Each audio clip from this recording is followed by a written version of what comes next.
happened in the Eastern Congo is that Uganda and Rwanda have invaded the Eastern Congo. They've killed somewhere between 6 and 7 million people.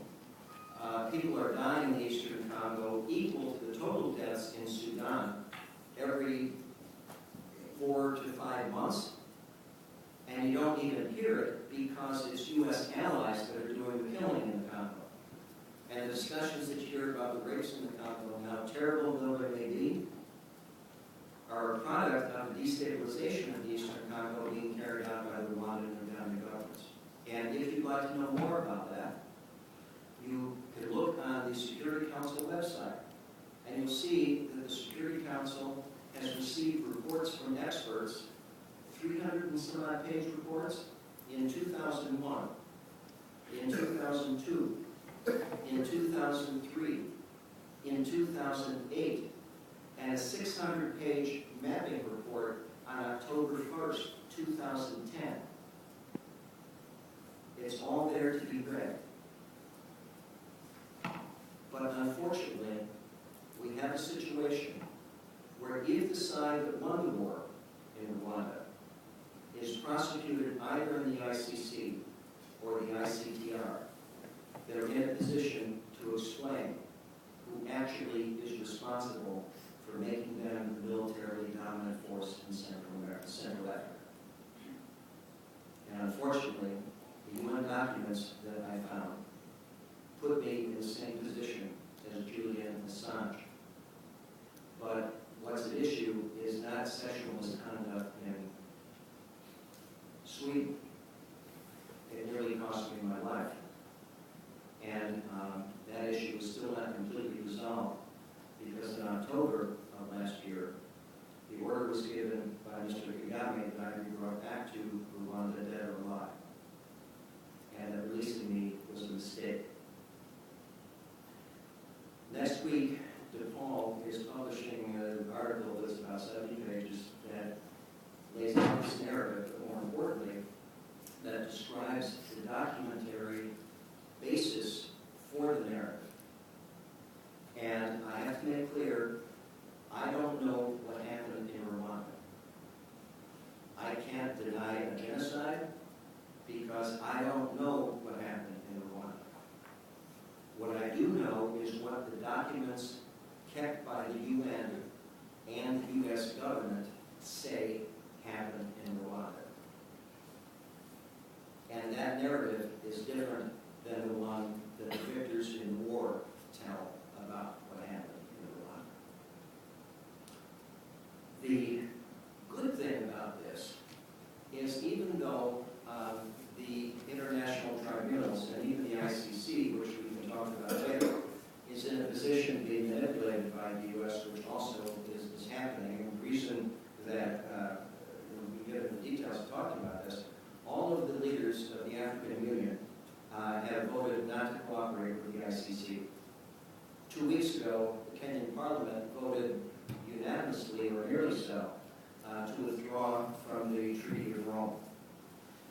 In Africa, Africans are beginning to understand that these international tribunals are being manipulated in a way that people in the United States do not yet realize. So I'm hoping that with these articles, a book is forthcoming, with talks like this, that my American brothers and sisters begin to realize that in the 21st century, unfortunately, the United States is playing the role vis-a-vis Africa that it played with respect to Latin America in the 21st century. And now it's not just the troops being sent to Nicaragua or inventing Panama, but it's also the use of international tribunals as a way to project power. And I'm hopeful that we can raise our level of awareness so that it doesn't happen without our commentary. So, thanks.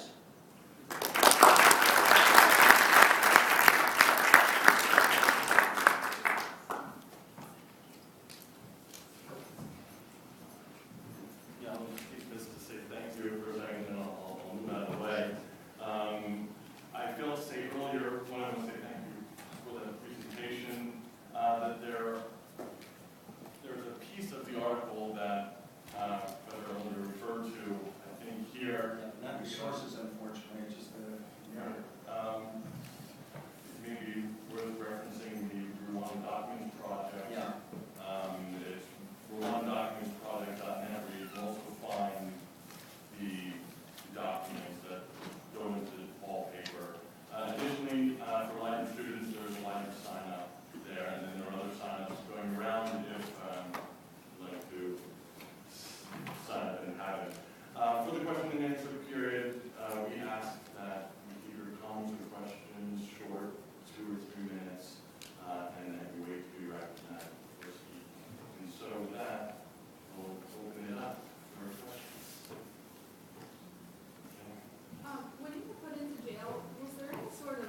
it has a long history of rules.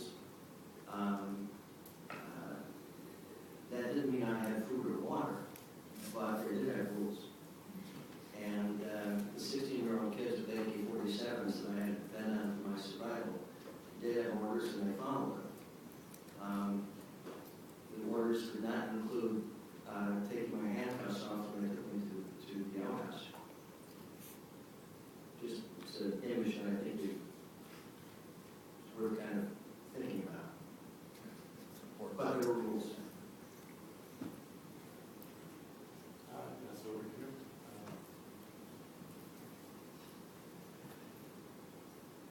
If you'd like to say who you are, feel free. I'm not speak very well English. I am from Democratic Republic of Congo, and I speak French. I don't know if someone here can translate, but I will try with my best English to ask some question to Professor Erlinder. As he said, in Congo is each day people are killed in Congo. They rape, even, babies, 9 months, 12 months, they kill them. They rape them. We are worried in Congo because what happened, to stop what happened in Rwanda, you should understand what happened in Congo. Kagame is the president of Congo. Because the president of Congo is not Congolese. He is working for Kagame. He is complice with Kagame. And each time Kagame sends his soldiers in Congo, they rape women, they killed people, and everyone knows this situation because of the last report, the Human Rights Report, Global Witness, and all these NGOs made the report to explain this situation. We don't understand why United States and the Western countries covered all this crime of Kagame. I am asking, is the blood of Congolese people is not red like the red blood of all people in the world?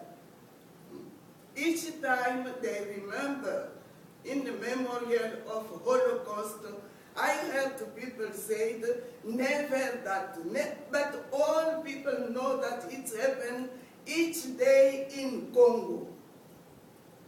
More than 7 million of people are already killed, but each day, people are killed in Congo. Professor Erlinder and other lawyers, we Congolese people are asking you how you can help us to bring all these responsible to the court. We don't know